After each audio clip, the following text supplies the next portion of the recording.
Chers amis, la défense de l'usage du français à travers le monde a toujours fait partie des préoccupations du Rassemblement national et de ses élus européens. Nous considérons en effet qu'elle participe en tout premier lieu au renforcement des positions de la France dans les rapports internationaux et dans les instances mondiales. C'est évidemment en très grande partie grâce à elle que la France rayonne et défend la singularité qui est la sienne.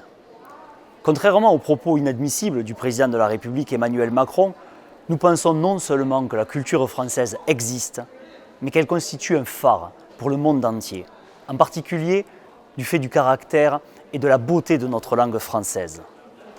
Pour autant, nous savons combien la francophonie est aujourd'hui fragilisée, avec l'usage intempestif de l'anglais, notamment au Parlement européen, dont les Britanniques ont pourtant claqué la porte.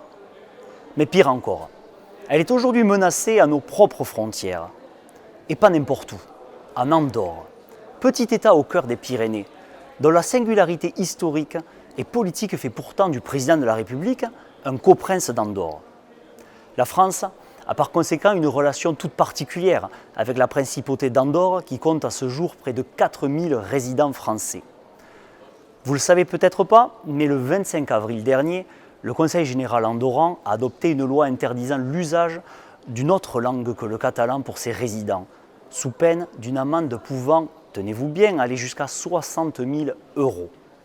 Non seulement cette disposition nous apparaît tout à fait disproportionnée, mais elle s'avère particulièrement injuste et préjudiciable pour les résidents français.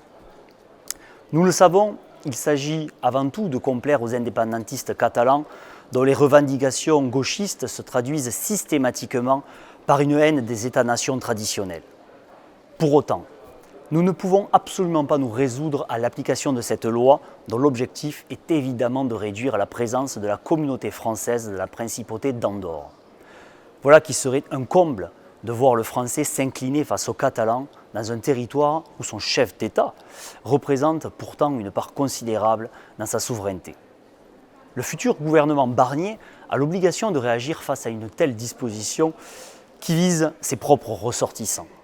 De notre côté, nous nous battrons pour défendre la francophonie et la place de la France partout en Europe et dans le monde, et tout particulièrement en Andorre.